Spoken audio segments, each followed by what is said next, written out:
I are now in the TTRS. So hopefully you've seen both of our RS3 videos. We've literally had lunch since filming that and jumped into the TTRS.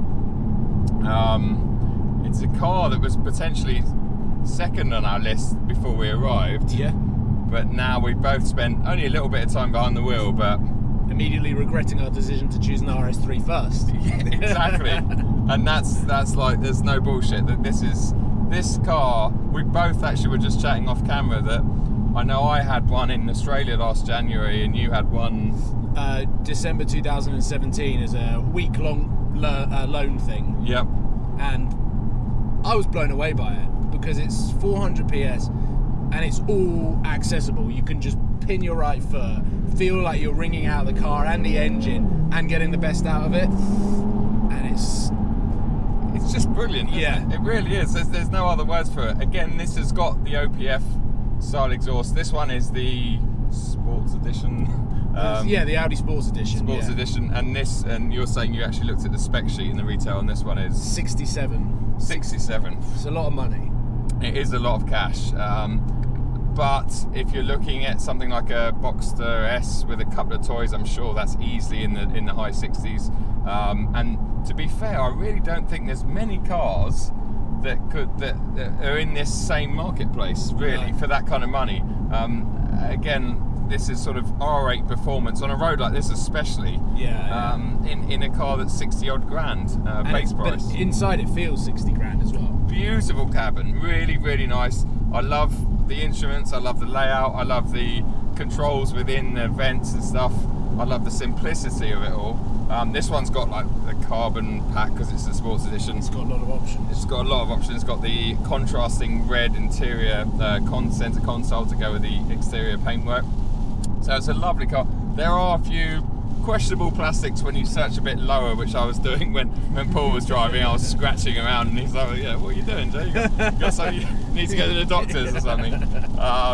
But, you know, again, you've got to remember this is based upon a normal TT that starts at about £37,000. But as a driver's machine, honestly, on the brakes, the turning is just, it's ridiculous. Before it rained, it felt like there was no limit, didn't it? It's so precise. The steering is precise.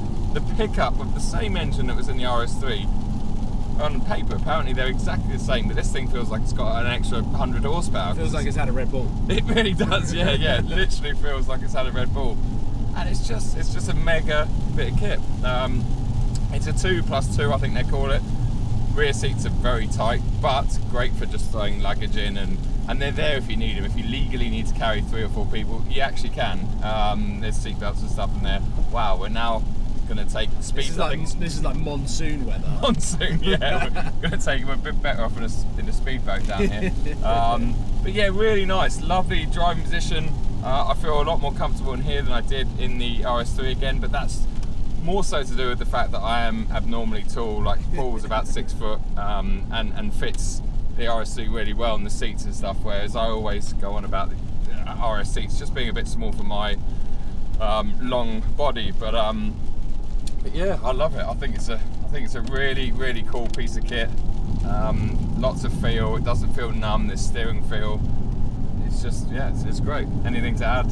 I think you summed it up well. I think from the outset, 67k looks and sounds like a lot of money, but actually when you really start to look around and you've got this amazing interior, the center console, carbon fiber everywhere, Alcantara steering wheel, all of those, you know, with tangible things inside the car that you connect to the car with, you really feel like you're driving it. You don't feel like it's a computer that's getting you around the corners and everything like that. No, not at all. And yeah, you do feel connected to the road, which is a rare thing. I think it's a rare thing in Audis, because Audis are they're amazing cars, but they do, a lot of RS models you feel a bit removed from the driving experience because they're just so effective, if that makes sense. And that's what we're saying the RS3 is. It's so good, but you don't quite feel everything you would in an M car maybe, whereas this injects everything I think you back. can feel everything underneath you. I think if you were to take this on a road trip and really get to know the car, obviously we've got this for a couple of hours, but if you had like 5 days with it, you'd really get to know it and know exactly what to do around corners. probably be able to get it out of shape because again you can sort of send a lot of power to the rear as well. Yep. But it is really the turn-in that I was surprised by, having jumping straight out of the RS3 into this. This feels like a sports car. Yep. And it is such a cool car. It is. I love it. The wing on the back, I think all the styling, there's a couple of fake vents at the back, which Audi seem to be having, they have a habit of doing at the moment, especially with the R8 stuff. But they do look good. They are fake, so it's like, but yeah, it's a lovely. I would love to do again, going back to Petrolhead tours that I've just come back from. This would be a wicked car for that sort of trip, and it would keep up with absolutely everything with no issues in all weather. And it just feels light on its feet. I think it would be good on tyre wear, and it'd be good on track day actually. This thing, I think it'd be. I've driven one of these on track. Oh, have you? It's a lot of fun. It is a lot of fun. Yeah, I bet you stick some Cup 2s or something on this and you'll be running rings around most other cars out there. Not me driving, but someone will. Oh, come on. Cool. Maybe that should be our next video. Audi, if you want to give us one of these with Cup 2s on and a track day to ourselves, a fuel tanker, etc., that'd be great. Thanks a lot. Cheers, Audi.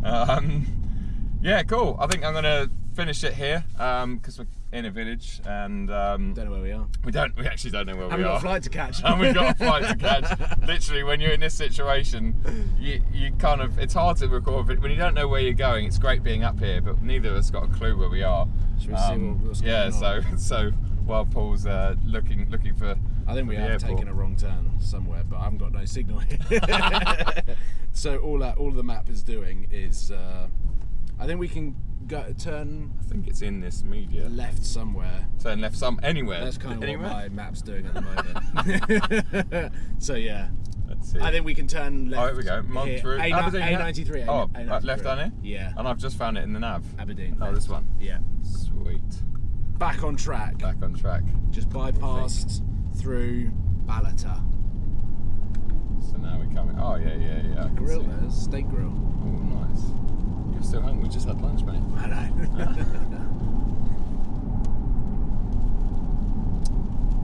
Right, guys, I'm going to wrap this video. Thanks again to Paul for joining me. That's all right. Being a great passenger and source of information most of the time. Yeah, check out Paul's videos and his channel below if you don't watch him already. And yeah, I'll see you guys at the next video. Cheers.